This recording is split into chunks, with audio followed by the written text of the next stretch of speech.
नमस्कार मित्रांनो, स्वागत आहे तुमचं आजच्या नवीन व्हिडिओमध्ये.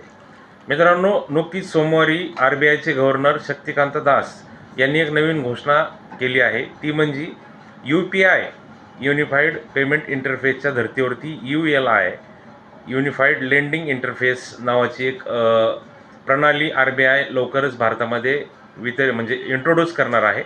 त्याचा पायलट प्रोजेक्ट जो FCP नावाने 2 राज्यामध्ये ॲक्टिवेट होता. FCPचा लॉंग फॉर्म आहे फ्रिक्शनलेस क्रेडिट प्लॅटफॉर्म.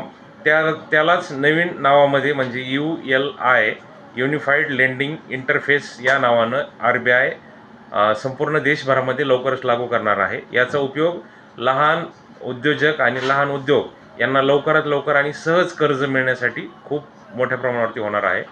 ज्याप्रमाणे आपण UPIनं पेमेंट ट्रान्सफर करतो, अगदी तसंच लवकरात लवकर लोन मिळण्यासाठी याचा उपयोग होईल. माहिती आवडल्यास नक्की सबस्क्राईब.